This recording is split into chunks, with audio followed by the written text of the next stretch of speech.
we record these anyway, so I'm not sure what that's doing. All right, going live now. No, it doesn't say much anyway, right? It's on mute. Right. Won't interfere. All right. Welcome, everyone, to another town hall. Let's see. I already shared the live link in the community. Let me get my screens organized here and keep an eye on notes. Let's see, where did I put that in notes? There it is. Okay, so now we've got our YouTube live comments in the lower right, if you guys can help me keep an eye on those. And now we can get started. All right. Who's doing notes today? John, it sounds like... Yes. Thank you. And I'll let you fill in attendees. Doesn't look like we have anyone new to introduce today. I'll let the bot speak up if it wants to introduce itself.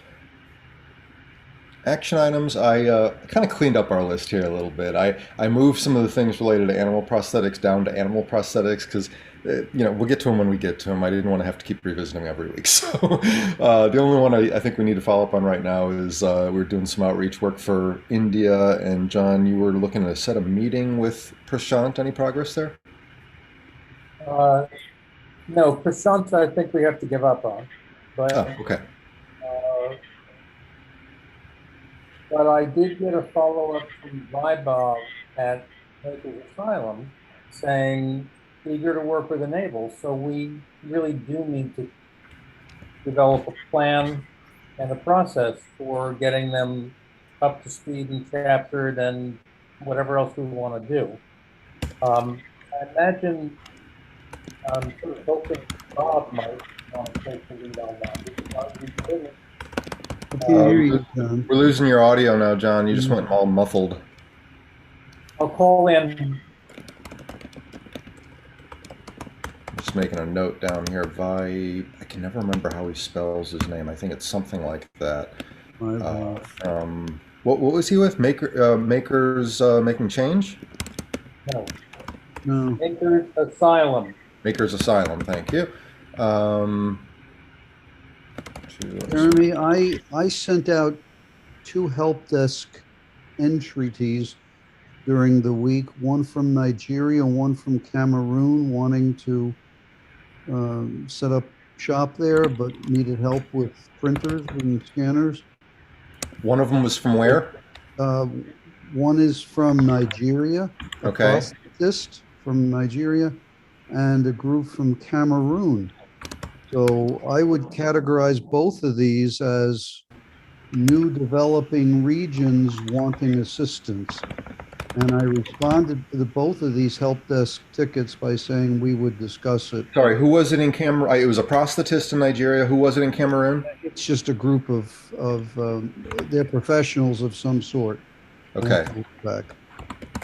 On Monday, I can pull together some of the other resources that we have, put it in the email if that's helpful for them. I know we've got Janet Fofang in Cameroon, and I think there is a group that's posted in the past from Nigeria. Well, okay. Yeah, these folks are specifically looking for 3D printer and scanner support. Got it. Okay, so anyway, I skipped us ahead. Let me get back, and then we'll come back to that in just a second.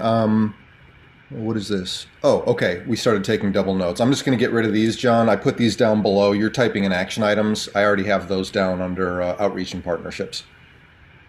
So, yeah, under discussion topics, outreach and partnerships, you'll see it.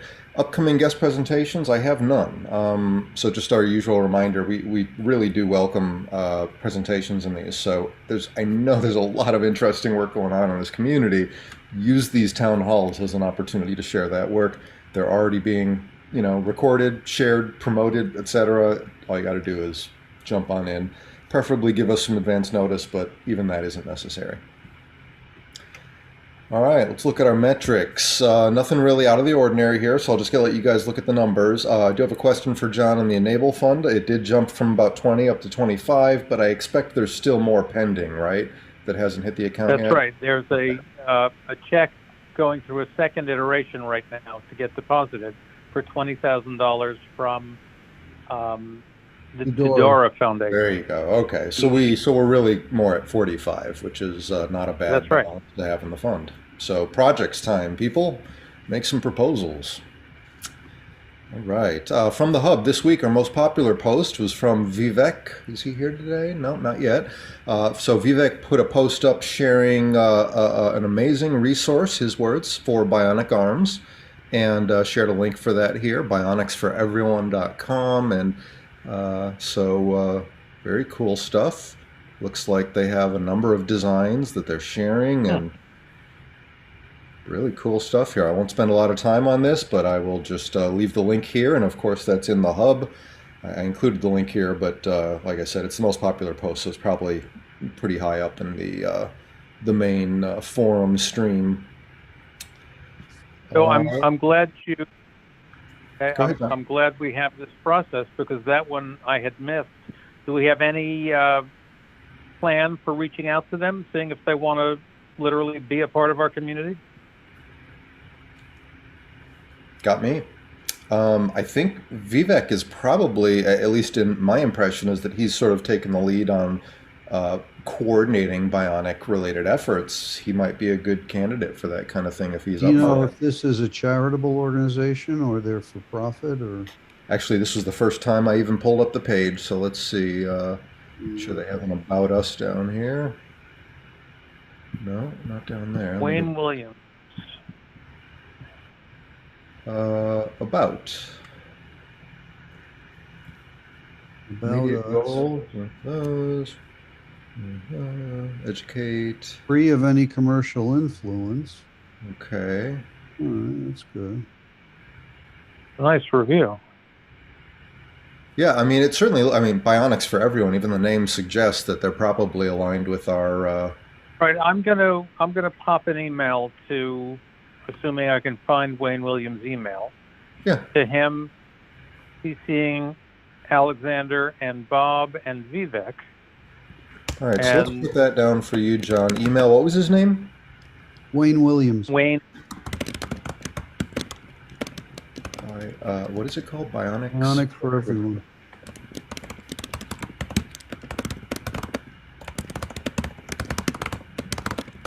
About All right.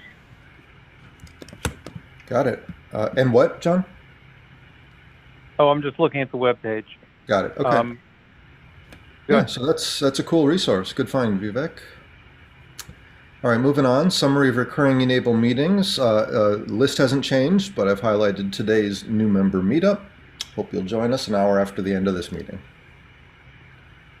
I'm not aware of any upcoming sort of one-time events. Does anyone have anything to report in terms of events coming up? Okay. On we go to our discussion topics. I figured we'd start with infrastructure, so we've got a lot going on there. Andrew, do you have any comments or anything you'd like to share about the application that you've been working on for parametric scaling? You don't need to share. Not a whole lot of updates. I met very briefly with Lucas last night. He needs to find a different time this weekend to do that, though. So we're still working on the proposal, and I am going through and making a bunch of changes to how the Fusion Python application is like packaged and whatnot, so that when we're ready to deploy that, it won't be a lengthy setup process on the box that it's going to run on. Sounds good. So stay tuned. We'll have more updates on that. You'll see, I think the next thing you'll see as far as the community goes is we're writing up a discussion for Lumio to get people's input on the work being done here, the application that we think is very valuable, and then that'll move into a proposal to see if the community wants to support that. I think they will.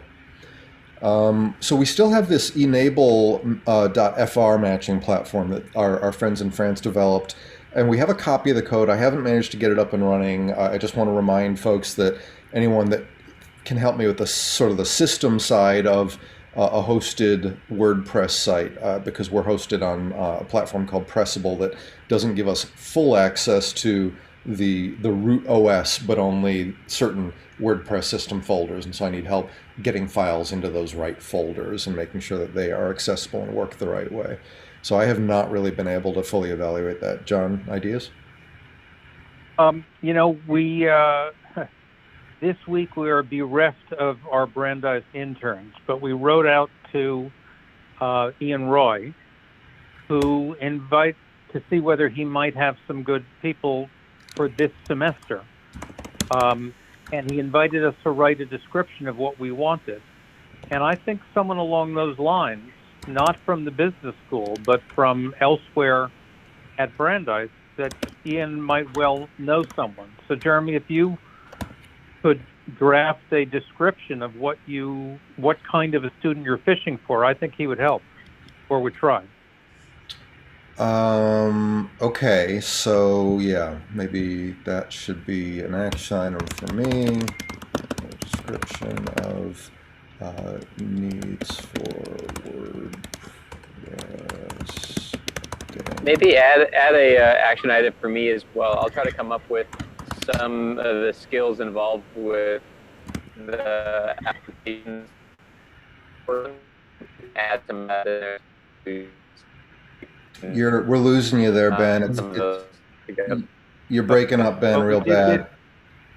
But we did get the gist that you're going to come up with some descriptions of the skills we need for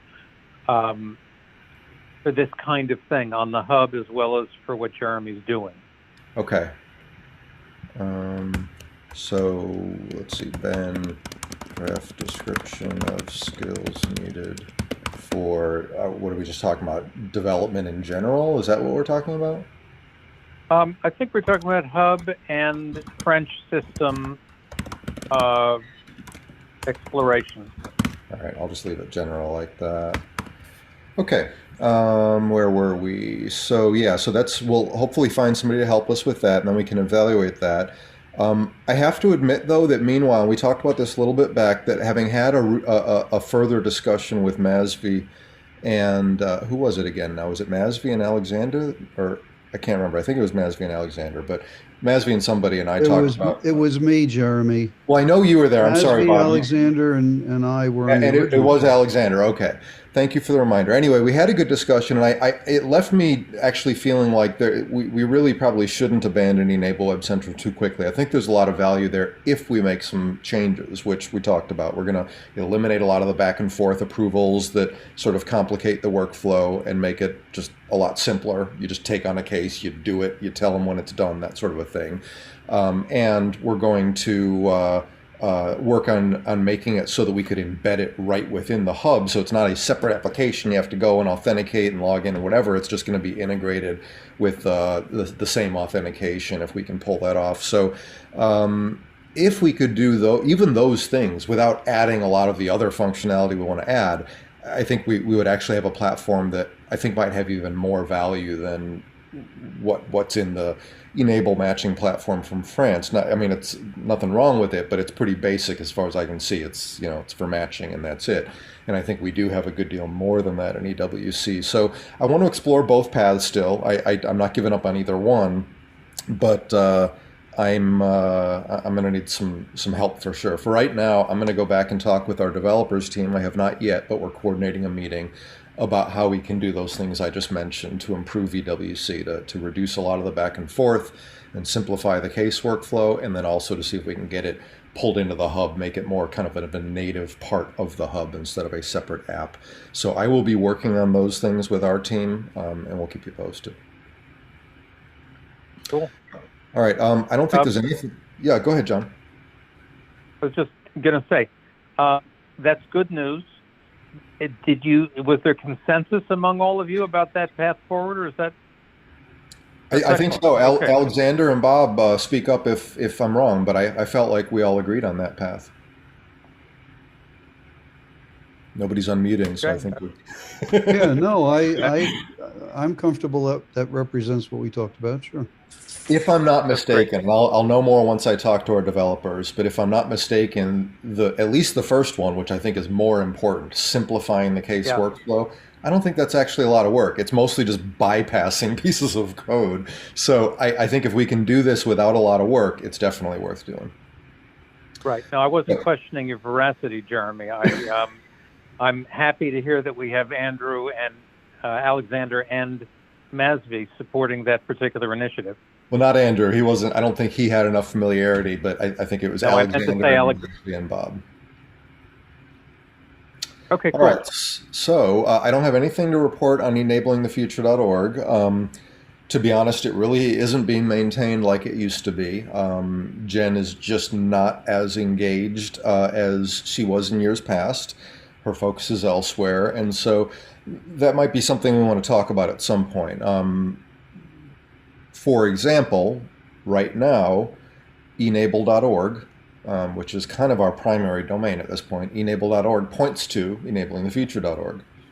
At some point, maybe there's, it's time to think about changing that, and e-NABLE.org could have its own landing page that summarizes who and what we are and directs people right into the hub, or to Enable Web Central or what have you. I don't know if that's something we need to do now, but there's no new content going out on Enabling the Future unless we write something and send it over, Right. which has been done a couple of times. Well, it's a good thought. It's worth looking at the website again, because what it should be, what enable.org should be, is a public-facing overview of Enable. And the hub is a member-facing overview and guide to getting involved in Enable. Right. And it could be that we could simplify and fortify enable.org by really making it clear that that is the mission. Yeah, maybe. And but as site. I'm not sure. I mean, right now, enable.org points to enablingthefuture.org. So we're really talking about one and the same right now. And as of now, I think the way it's set up is actually pretty close to what you described. It's set up as a public facing site. It's got lots of stories. It's got about us. It's got how to get involved. Maybe we need to do some cleanup and, clarify things. But I think that is how it's set up for the most part. Would you agree? I'm not hearing you now, John. John, you're muted. It looks like you're talking, but we're not hearing you. John, it still looks like you're talking, but we're still not hearing you.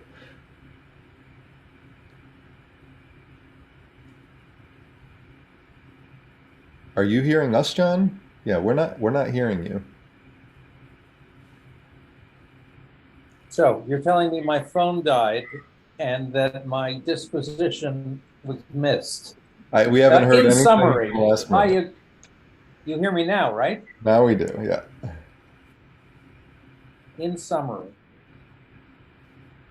Enabling the Future and enable.org should face the public, and we should somehow make it we should just check to see if it's fulfilling that function optimally, while at the same time making the hub optimal for participants, if you will, involved people. Yep. Okay. I mean, I think that's what we're doing, but we should revisit.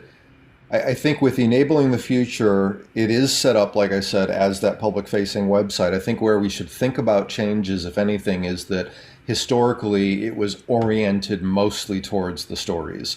And if we're not putting a lot of fresh content in there, maybe we should, think about changes to orient it more towards introducing people to Enable, telling them what we are, and getting them to where they need to go to get involved. And then the stories can still be there, but maybe a little bit more in the background. So, I'll need some design help on that. I can make whatever changes we want, but people with the right skill set need to help out there. Right. We do have stories. Yeah. We can streamline the pipeline of stories. Okay, it's a be good good topic too. of conversation. Ben should be involved. Let's just agree Of that course. we should have it on the agenda next time. Yeah, sounds good. Sounds good.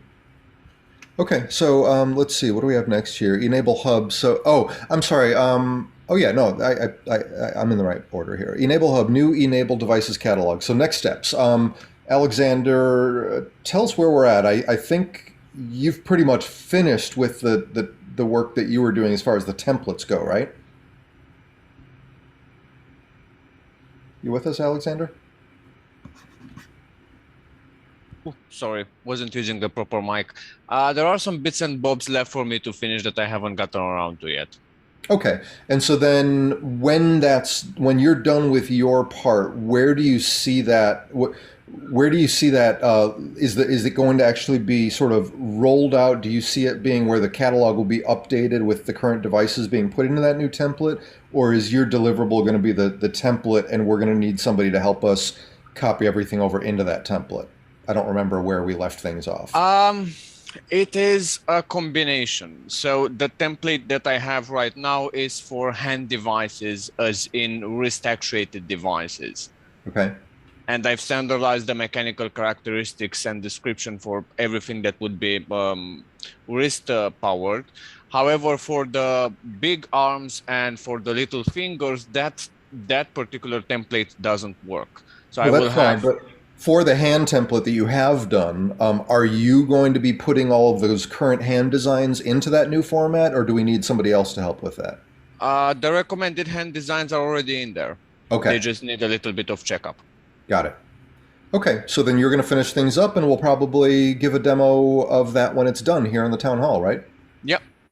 Excellent. On a related note, I am seeking help for somebody to take over two specific responsibilities from me. Not urgent, but this is something I would like to hand off. Number one is the weekly e-NABLE metrics reporting. So every week before these meetings, I'm going in and pulling metrics from a report that we have on the hub and putting those into a spreadsheet to update a chart and pulling those in here. And it's just, I can do it. It's not a big deal. But if somebody wants to help with tracking metrics, it's something that would free up time for me. More important, and I didn't finish typing here, is adding new designs to our device's catalog. When somebody fills out a form to submit a new design to our catalog, it sends an email to me saying, there's a new submission for design and here's all the details and links.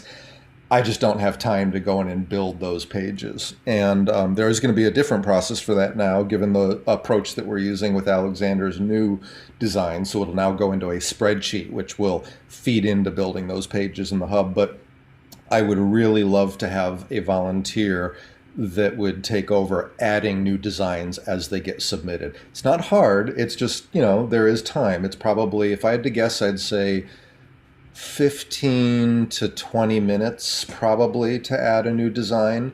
Just checking links, make sure you have the right images, stuff like that, putting it into the right fields. Probably not more than that. And I would say we get a new design on average no more than 1 or 2 per month. So we're not talking about a huge time commitment here. So I'm just going to put that out there. If anybody is up for taking over either of those two things from me, please let me know. And I'm sure I'll have to mention that a few more times before I get takers. So I'm just going to leave it there. John, we're not hearing you again. I'm sorry.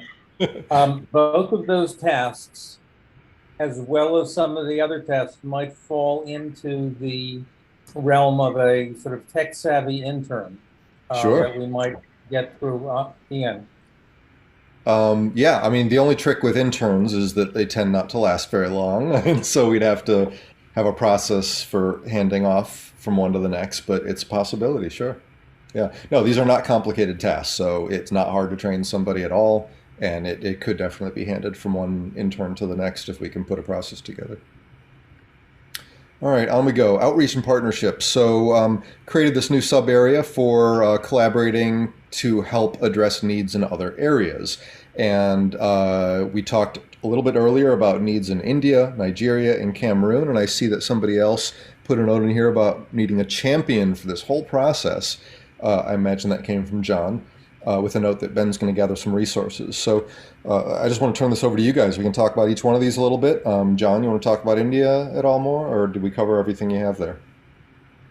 Well, Makers Asylum is a significant player in India, and they would like to become a regional hub. They're very skilled, but I think we need to give them special treatment. We need to sort of get them on board. They've already made devices.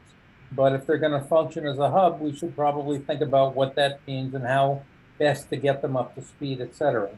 The point is, I think we really need to figure out an onboarding strategy and process for them, and perhaps for other groups like Nigeria and Cameroon in remote locations that may need kickstarting.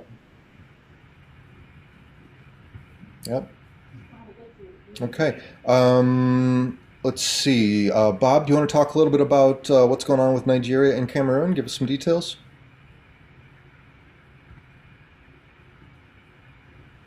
Bob, you're muted. Okay, is that better? Yes, much better. Okay, sorry. As I said earlier, both were help desk tickets. One from this prosthetist in Nigeria, the other from the group of professional people in Cameroon. And it really comes down to, I think, do we as an organization financially assist the setting up of services in previously underserved areas? Now, Nigeria does have some function in Cameroon, but these are areas struggling.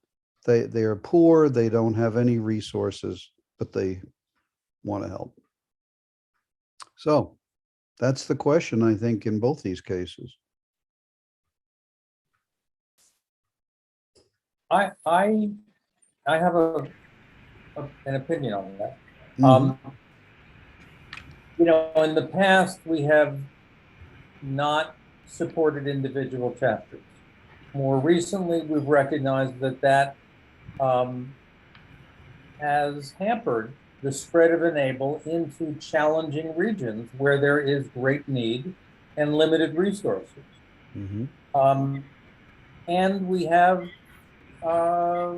money that we could spend in that direction, and we've talked in the Goldman Sachs episode about actually building up a real capability that way. So it's gotten onto our radar, and I think it's a potential area of advancement. However, my experience has also been that you can't just say, here's some money, knock yourself out.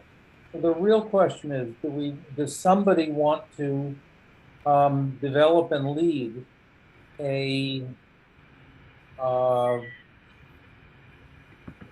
expansion program? And e-NABLE Thailand has done this for some of their neighbors. They might actually be good people to talk to about this.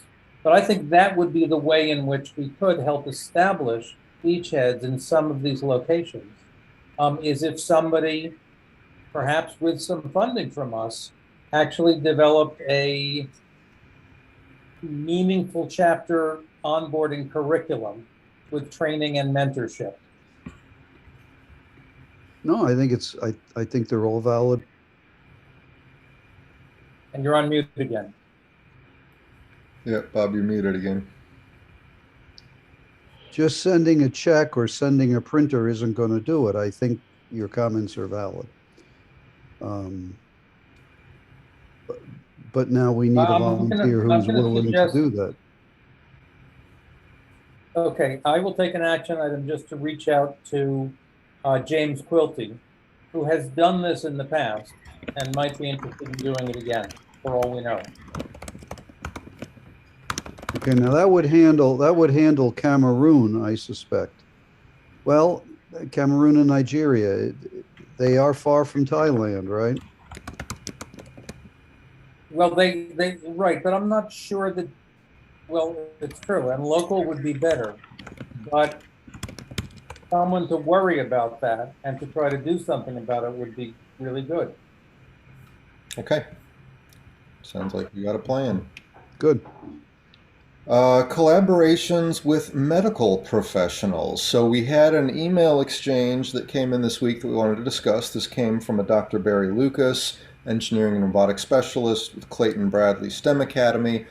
And if you don't mind, it's not that long. I'm just going to read it because otherwise it's going to be hard to discuss. So he says, "Hi, John. My students had the opportunity Wednesday to meet with a group of local pediatric surgeons. They practice at the Knoxville Ortho Clinic, but are the primary pediatric ortho docs at the East Tennessee Children's Hospital.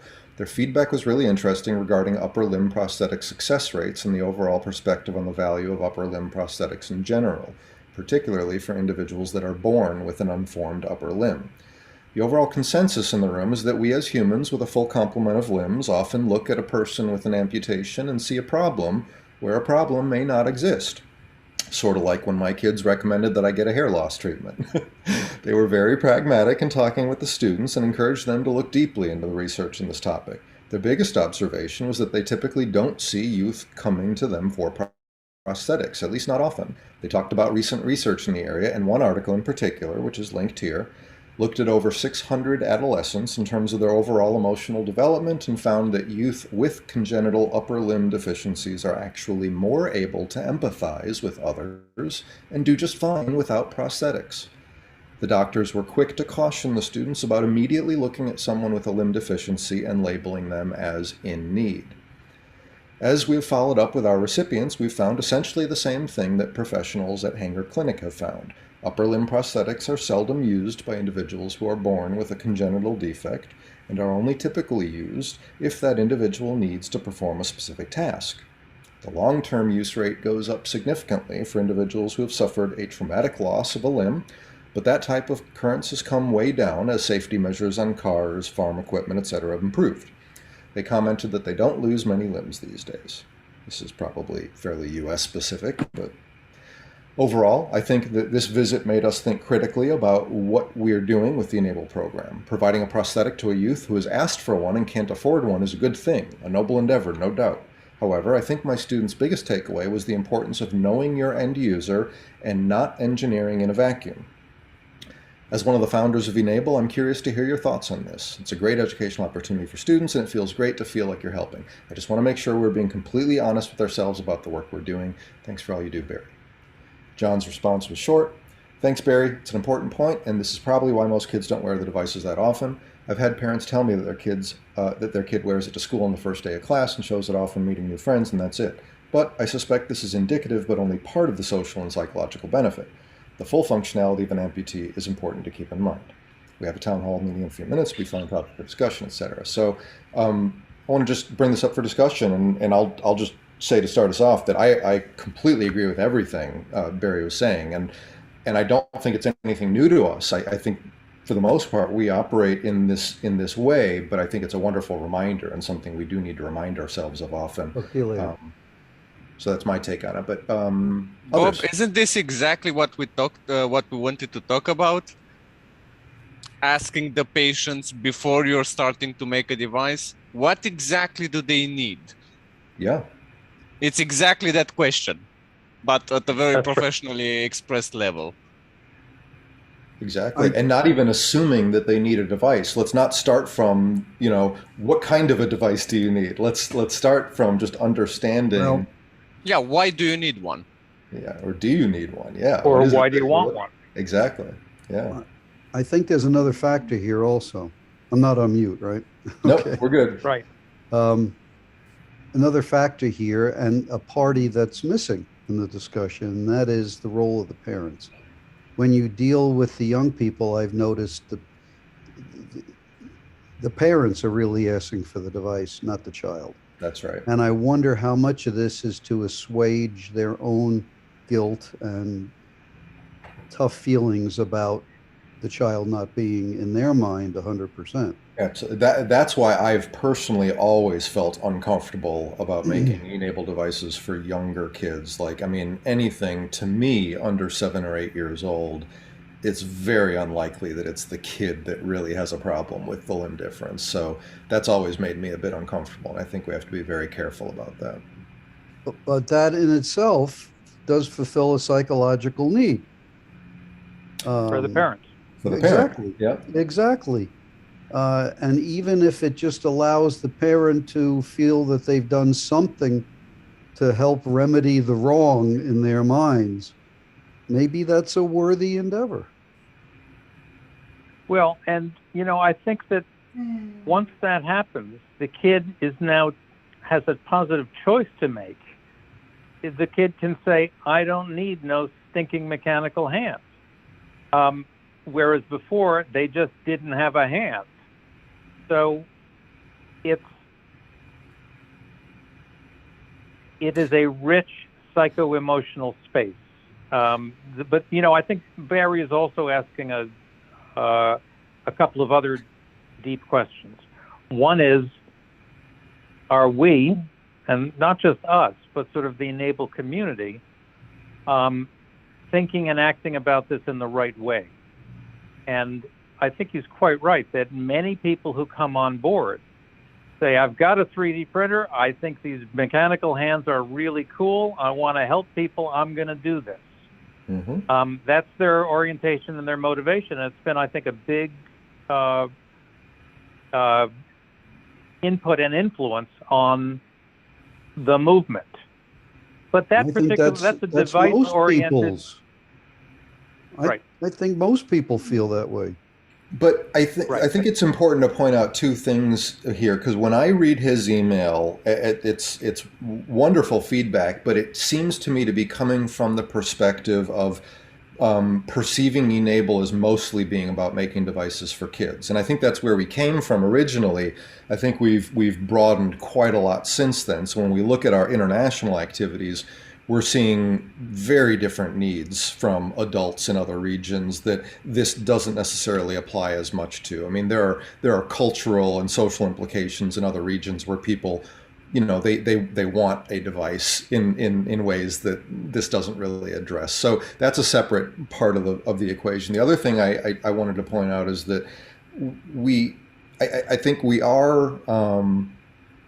What was I going to say?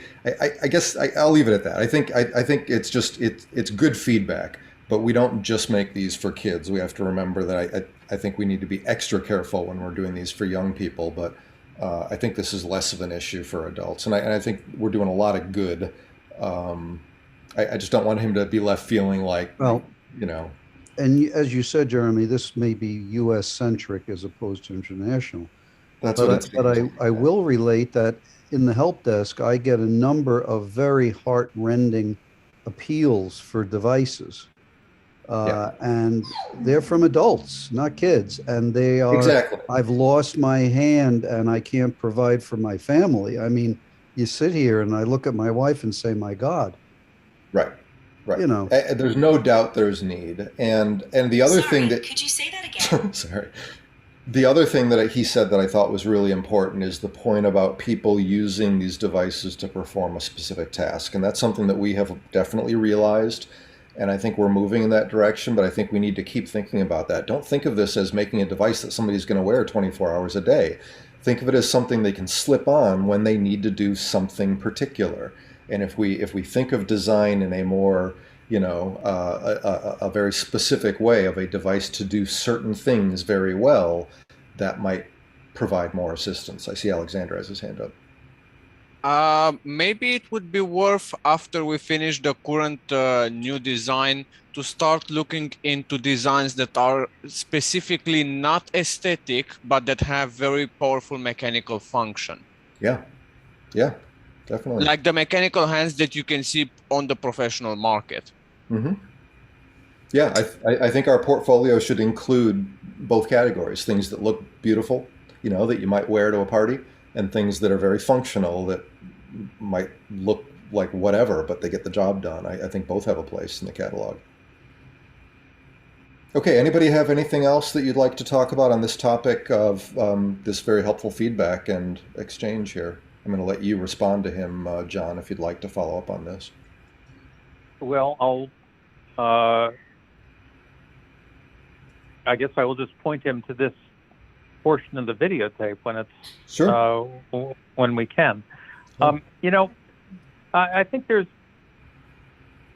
that's how we feel about it. But we haven't really addressed how Barry and his kids came away feeling about it. And in their environment, they've just been advised that, you know, you may be solving a non-problem or spending time on a non-problem. Well, I didn't feel like he was being so black and white about it. I mean, he acknowledges that providing one to a kid who's asking for one is a great thing. So certainly they have run into some of that. Everything he's saying here is very wise and positive in my mind. They do want to be careful. Absolutely. Absolutely. I think I want to, here's the point I'm creeping up on. You know, this is not just a problem or a challenge for e-NABLE practitioners. It's also a challenge for medical and prosthetic practitioners and in particular engineers who, when they're young, will often join e-NABLE. This relates to the difference between, for example, a hand surgeon, a prosthetist, a PT, and an OT, a physical therapist and an occupational therapist.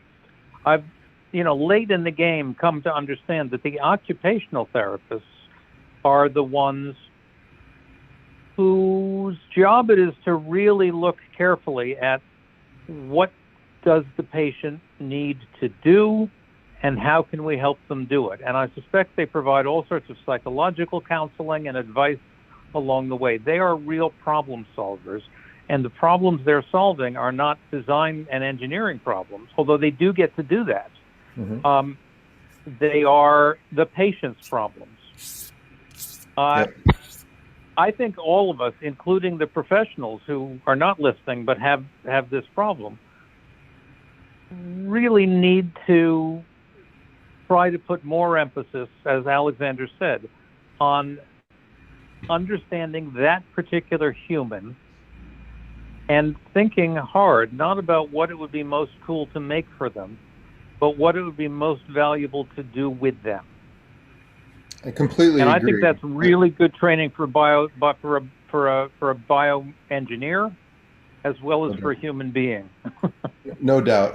I do want to go back and point out one thing, though. So there's a lot to take away from this. But again, since the focus of this email is mostly with younger people and dealing with kids in prosthetics, I can't help but wonder if we think about what you just said, John, the medical professionals in the community, that, you have a kid with a limb difference, you take them to this medical professional, the solutions that are going to be offered, think about that in the context of insurance, right? We've talked about this many times with e-NABLE. Insurance companies don't want to cover prosthetics for kids because they're going to outgrow them. And so that was part of why e-NABLE came along and was so powerful, because we could offer an option there.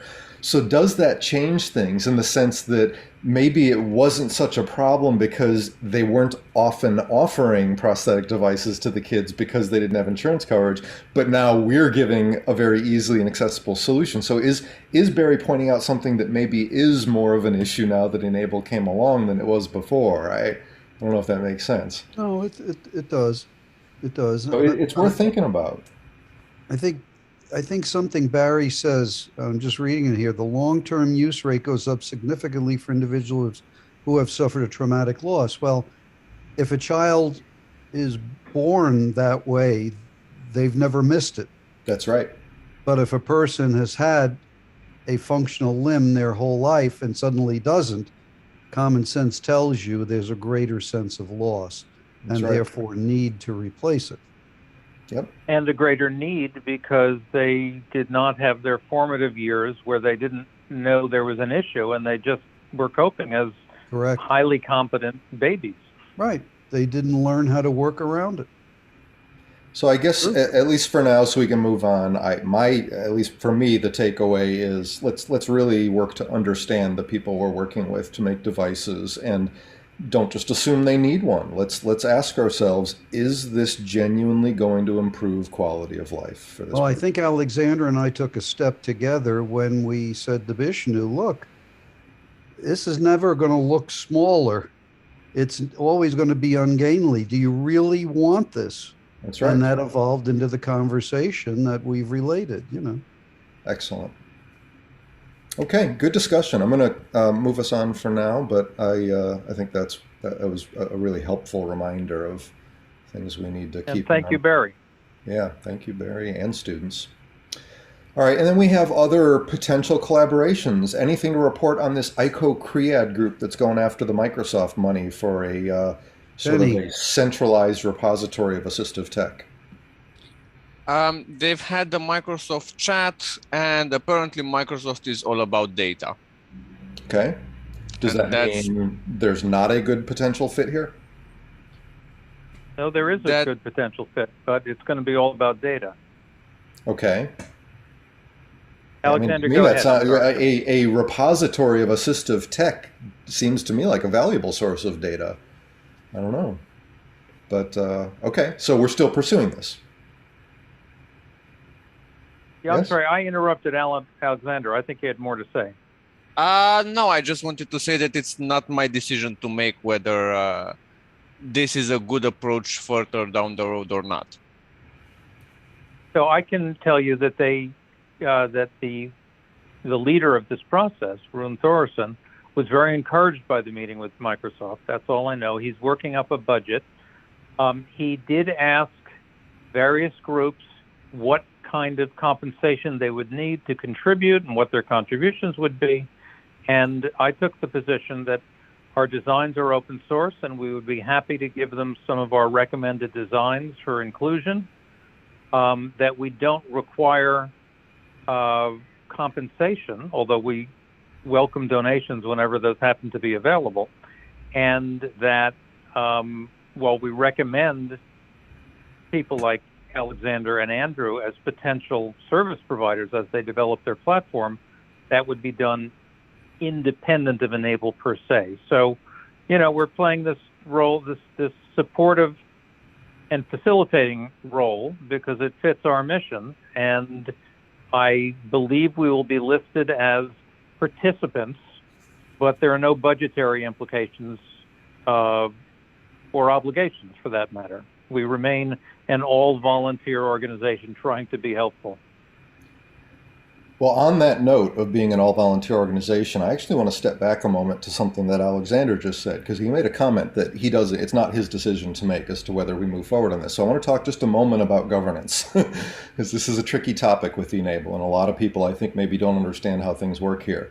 Nobody has that decision-making authority. No individual has that decision-making authority. The closest thing that we have in this community to a decision-making body would be what we're calling this community coordination committee here that meets every week. And it has no fixed membership. It's whoever chooses to show up, okay? Everyone in the community is welcome to join these meetings. Whoever is here has equal voting rights in making whatever decisions that we have to make. We decide on things collectively, and we want as many who want to join us to join us. Whoever cares to should feel welcome here. And again, nobody has any more authority here than anybody else. I just wanted to stress that. So, moving on. Anything else on collaborations with these other assisted? We already covered Maker's Asylum. Anything to talk about with 3D Crowd or the Amputee Coalition? Or, I mean, I guess this kind of just goes back to, John, what you were saying about trying to find somebody to be kind of a champion for some of these international collaborations that would probably end up tying in with collaborating with some of these other groups, right? Yeah. You know, I'm sort of feeling that we're missing a player or two as we keep coming up against these issues.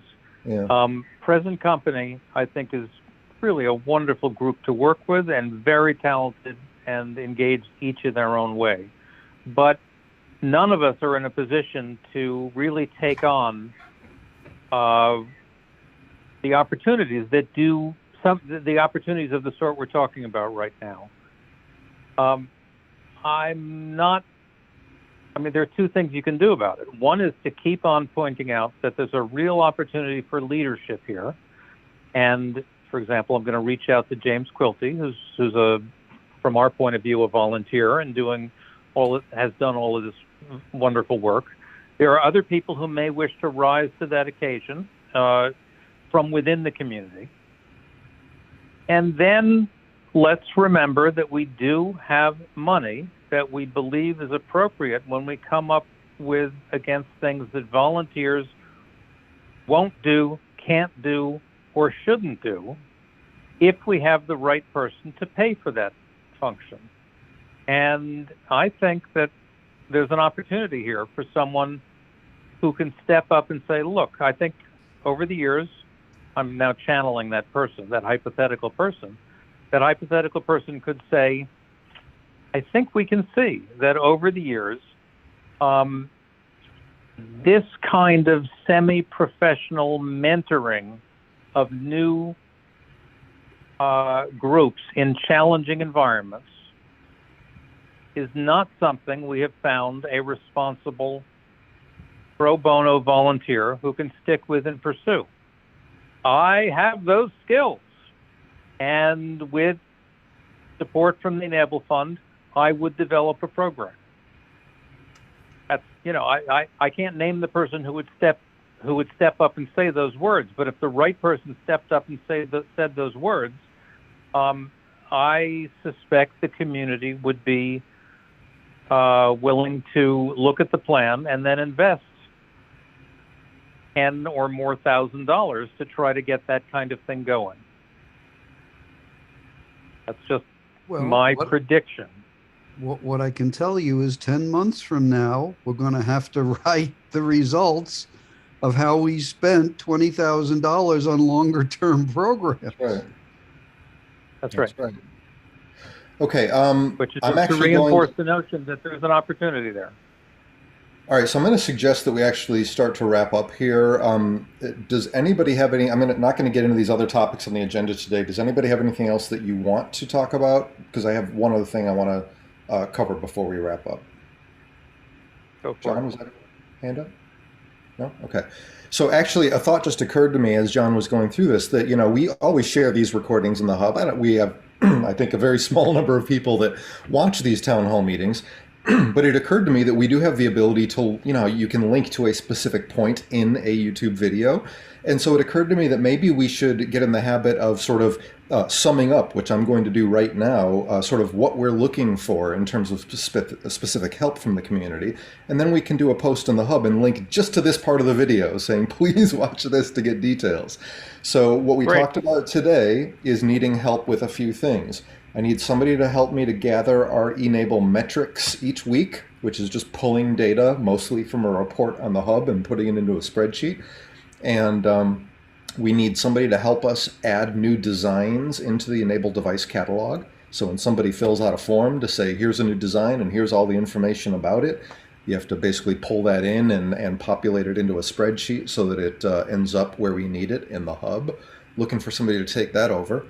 And then we're looking for somebody to take the lead on sort of collaborations in other regions that need help. So we've got people that have reached out to us from Nigeria, from Cameroon, from, let's see, there was a third area, India. And we need people to kind of work on relationships, possibly collaborating with other like-minded groups in that area to help address those needs. And similarly, somebody... As a matter of fact, I got an invitation. I'm sorry. I got an invitation from Vietnam just yesterday. So I'm going to add them to the list. Vietnam, okay. Very good. So anyway, somebody to help kind of take the lead on outreach and collaborations. So those are the key needs that we have right now. Certainly not the only ways that people can help, but that's what came up in today's discussion. And with that, I think we're going to go ahead and wrap here. Anybody else have anything before we do?